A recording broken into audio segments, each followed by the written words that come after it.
Hello CUET aspirants, welcome to our channel CUET by LPT. I am your mentor Ashish और आज हम लोग बात करेंगे that how to prepare for CUET 2026। तो बहुत सारे स्टूडेंट्स के ये डाउट रहते हैं कि सर हम लोग प्रिपरेशन करें तो कब से स्टार्ट करें, सर हम लोग एक दिन में हम लोग कितना टाइम दें इसको। तो ये काफी सारे क्वेश्चंस इसमें रहते हैं। तो इन सारे के सारे क्वेश्चंस के आंसर देने के लिए ये वीडियो मैं आप लोगों के लिए लेकर आया हूं। तो सीयूटी पहले हम लोग ये समझे कि ये होता क्या है। कॉमन यूनिवर्सिटी एंट्रेंस टेस्ट, जिसके हिसाब से आपको जितनी भी सेंट्रल यूनिवर्सिटीज हैं, स्टेट यूनिवर्सिटीज, जितने भी आपके टॉप की यूनिवर्सिटीज हैं लाइक दिल्ली यूनिवर्सिटी या बनारस हिंदू यूनिवर्सिटी, इलाहाबाद यूनिवर्सिटी, यहां पे आपके एडमिशन काफी आसानी से हो जाते हैं थ्रू सीयूटी, राइट। तो इसको प्रिपेयर करने से पहले हम लोग ये समझें कि ये पेपर होता क्या है। हम लोग अगर कोई भी कंपटीशन की प्रिपरेशन करते हैं तो उससे पहले उसके पेपर को जानना बहुत जरूरी है। तो देखो, सबसे पहला है you have to understand the exam structure कि ये पेपर होता कैसा है, इसमें क्या क्या चीजें आती हैं, कितने सेक्शंस अवेलेबल होते हैं। तो सबसे पहला सेक्शन होता है आपका लैंग्वेज का, ठीक है, जिसमें 99% स्टूडेंट्स इंग्लिश ऑप्ट करते हैं, सही है। इसके अलावा आपके 12 और रीजनल लैंग्वेजेस है but student English he opt करते हैं। नेक्स्ट आता है आपका डोमेन सब्जेक्ट्स। डोमेन सब्जेक्ट जो आपके पास 12th क्लास में है, और सबसे अच्छी बात है सीयूटी के अंदर जो आता है वो प्योरली 12th के सिलेबस में से ही आता है और 12th एनसीईआरटी में से ही आता है। नेक्स्ट आता है आपका general aptitude test which consist of quantitative aptitude, logical reasoning as well as GK. और अगर मैं जीके की भी बात करता हूं तो जीके के अंदर आपका स्टैटिक जीके आता है और आपका करंट जीके आता है। नेक्स्ट हम लोग बात करते हैं मार्किंग स्कीम की कि पेपर कैसा आता है। तो पेपर में आपके टोटल 50 क्वेश्चन आते हैं, कोई सा भी पेपर हो, ठीक है, आप लोगों के 50 क्वेश्चन आते हैं और हर पेपर आपका 60 मिनट्स का होता है। अब अगर इसकी मार्किंग स्कीम की बात करी जाए तो each correct will give you 5 marks and for the wrong answer you will get -1, ठीक है। चलो अब देखो, हम लोग बात करेंगे सबसे पहले इंग्लिश की। तो इंग्लिश के अंदर 3 सेक्शन से ज्यादातर क्वेश्चंस पूछे जाते हैं। फर्स्ट आता है आपका आरसी, नेक्स्ट आता है आपका वोकैबुलरी और थर्ड आता है आपका ग्रामर। तो इसमें से आप अगर हम लोग बात करें इस साल के पेपर की, तो इस साल के पेपर में आपकी वोकैबुलरी फिर भी ठीक आई है, लेकिन आरसी थोड़ी ज्यादा आती है और ग्रामर थोड़ी ज्यादा आती है, लेकिन वोकैबुलरी थोड़ी सी अच्छे लेवल की आती है। तो अगर आप लोग जैसे वोकैबुलरी की प्रिपरेशन कर रहे हैं, मतलब इसको आप काफी थोड़े से अच्छे लेवल पे रखना। ऐसा नहीं कि आप लोग है ना काफी बेसिक वोकैबुलरी कर रहे हो, इसके काफी ज्यादा मतलब अच्छे क्वेश्चंस आते हैं एज वेल एज इसकी हेल्प आपको आरसी में मिलती है। चलो next is your GAT. GAT means general aptitude test, जो कि पहले जीटी कहलाया जाता था। इसके अंदर आता है आपके मैथ्स, एआर और जीके, सही है। GK last to last year थोड़ी सी ज्यादा थी, लेकिन लास्ट ईयर अगर अपन देखें तो काफी कम रही थी, अप्रोक्सीमेटली आपके 10 to 12 क्वेश्चन और नियरली 15 क्वेश्चंस के आसपास रहे थे, ठीक है। तो इस बार मैथ्स और एआर जो आपका पेपर गया है 2025 का, इसके अंदर ये थोड़ा सा ज्यादा रहा था, ठीक है। पेपर वॉज इजी बट कुछ कुछ पार्ट ऐसा था जो कि अनएक्सपेक्टेड था, सही है, कि इतना भी इजी आ सकता है। तो आपको ये सारी की सारी प्रिपरेशन काफी अच्छे से करनी पड़ेगी।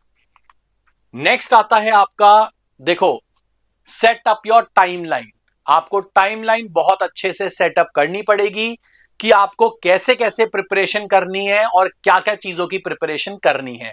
तो सबसे पहले अगर हम लोग बात करते हैं फर्स्ट 2 मंथ्स, तो पहले 2 महीनों में आप लोगों को एक तो पैटर्न से फेमिलराइज होना है कि पैटर्न कैसा है, क्या है, इसके अंदर क्या क्या चीजें पूछी जाती हैं। लास्ट जो 3 साल के पेपर हुए हैं या 4 साल के पेपर हुए हैं उनमें मैक्सिमम क्या क्या चीजें आई हैं, तो ये चीजों से हम लोग फेमिलराइज हो जाएं। नेक्स्ट आता है नेक्स्ट 4 मंथ्स आपको अपना कंसेप्चुअल स्ट्रेंथ पे, मतलब नॉलेज बिल्डिंग पे आपको काम करना है। कितना अच्छे तरीके से, क्योंकि देखो इसमें टॉपिक्स आते हैं, अच्छे आते हैं, और ज्यादातर अगर मैं क्वांट की बात करूं तो 10th लेवल तक की क्वांट आती है। एलआर की बात करूं तो एलआर के अंदर आपकी प्रैक्टिस मतलब ये मांगती ही मांगती है।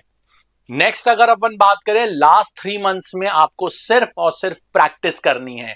ठीक है, intensive practice, mock test, sectional test, topic test, ये सारे के सारे आपको करने होंगे। चलो अब हम लोग बात करते हैं इसके अंदर कि हम लोग अपने कॉन्सेप्ट्स को बिल्ड कैसे करें। ठीक है, तो हम लोग कॉन्सेप्ट को बिल्ड कैसे करेंगे? सबसे पहले तो डीप रीडिंग, हमारी रीडिंग बहुत अच्छे लेवल पे होनी चाहिए। अगर हम लोग अच्छा, और ये रीडिंग किस किस चीजों की? सबसे पहले आपको एनसीईआरटी कंप्लीट करनी है अपने डोमेन के लिए। डोमेन अगर आपका स्ट्रांग है तो आपको दिल्ली यूनिवर्सिटी काफी आसानी से मिल जाएगा। तो 12th के साथ साथ अपने डोमेन को काफी अच्छे से बिल्डअप करते हुए चलो आप लोग। उसके अलावा आपके सप्लीमेंट्स होने चाहिए, कुछ कुछ ऐसे आपकी सप्लीमेंट्री बुक्स जिससे आप लोग काफी अच्छे से उसकी प्रिपरेशन कर पाओ, जिससे आप ऑब्जेक्टिव्स की प्रिपरेशन अच्छे से आप कर पाओ। नेक्स्ट आता है आपके पर्सनल नोट्स। आपको पर्सनल नोट्स काफी अच्छे तरीके से बनाने हैं। आप लोग बहुत इस पे काम कर सकते हो, क्योंकि देखो जो ये आपके पर्सनल नोट्स बनेंगे लास्ट टाइम पे वही काम में आएंगे। और दूसरी अच्छी बात ये है, आपके 12th बोर्ड्स के अंदर भी ये काफी अच्छा आपके लिए काम करेंगे। ठीक है, next is you have to draw your concept maps for the domain subjects. And the last is daily revision. आपको रिवाइज डेली करना ही होगा टू इंप्रूव योर कॉन्सेप्ट्स। ठीक है, ऐसा नहीं कि हमने कोई टॉपिक पढ़ लिया फिर हम 4 दिन तक उसको छेड़ ही नहीं रहे हैं। तो आप लोग को ये चीज बिल्कुल अच्छे से करनी ही पड़ेगी। चलो आगे हम लोग बात करते हैं your final tips. Practise rigorously for the sectional test. Next is you have to attempt the full length mock test twice a month. इस टाइम पे आपको जो फुल लेंथ मॉक टेस्ट देने चाहिए that should be twice in a month. इसकी हम लोग जो फ्रीक्वेंसी है वो आगे जाके इंक्रीज कर मतलब आगे कर सकते हैं। लाइक जैसे ही आपके बोर्ड्स के एग्जाम कंप्लीट हो जाएंगे, आपके नियरली 40-45 डेज जो बचते हैं उसके अंदर आप इसकी फ्रीक्वेंसी इंक्रीज कर सकते हैं। बट टिल दिसंबर जनवरी आप आराम से ट्वाइस अ मंथ या थ्राइस अ मंथ मैक्सिमम आप इसको अगर देंगे तो it would be better. Next is maintain a spreadsheet और a notebook for every mistake. जहां जहां आप मिस्टेक कर रहे हैं वहां आपका एनालिसिस इज वेरी इंपॉर्टेंट। ठीक है, आप जो भी मॉक दे रहे हैं, जो भी सेक्शनल टेस्ट दे रहे हैं, उसका एनालिसिस बहुत इंपॉर्टेंट है, क्योंकि एनालिसिस से पता लगेगा आप कहां पे एरर कर रहे हैं और कहां कहां पे आप लोगों का वीक एरियाज और कहां पे आपके स्ट्रॉन्ग एरियाज हैं। ठीक है, next is you have to study into groups. Like आपका जो वीकली प्रॉब्लम्स हैं, जो भी आपकी प्रॉब्लम्स हैं एक वीक में आप निकालें, उनको आप सॉर्ट करें। तो जहां से भी आपको पूछना है वो आप इसको कंप्लीट करें। ठीक है, नेक्स्ट इज योर मेंटरशिप। आपकी रेगुलर आपको खुद को अपने आप को बहुत अच्छे तरीके से मेंटर करना है कि रेगुलर आप क्या क्या चीजें मतलब कितने आपने मॉक टेस्ट करे, कितने सेक्शनल टेस्ट करे, आज आपने क्वांट को कितना टाइम दिया, आपने एलआर को कितना टाइम दिया, जीके आप कैसे पढ़ रहे हो। ठीक है, न्यूज़पेपर आप लोग पढ़ रहे हो या नहीं पढ़ रहे हैं, क्योंकि ये सारी की सारी चीजें आपके बहुत आगे तक काम में आएंगी। सही है। So these are the final tips by following this structured plan. सही है। सबसे पहले तो आपका जो भी अगर सीयूईटी के अंदर होता है तो just because of the structured plan. ठीक है, जो पूरे ईयर का स्ट्रक्चर्ड प्लान है दैट विल हेल्प यू।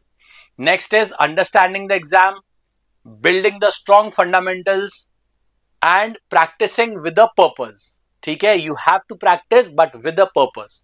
ऐसा ही नहीं आप कुछ भी प्रैक्टिस कर रहे हो, आज एलआर कर लेते हैं, कल हम क्यूटी कर लेते हैं, या नेक्स्ट डे हम चलो आज हम जीके कर लेते हैं, थोड़ा बोर हो रहे हैं तो क्यूटी कर लेते हैं, ऐसा नहीं होगा। ठीक है, you have to practise but in a scheduled manner. Next is you're polishing your strategy, right? So these are some of the concepts और some of the tips जिससे आप लोग CUET 2026 की प्रिपरेशन कर सकते हैं। और अगर आपको कोई भी डाउट आता है, कैसा भी डाउट आता है, तो प्लीज आप लोग कमेंट सेक्शन में लिख के हमें बता सकते हैं। I hope this will help you for the preparation of CUET 2026। Thank you everyone.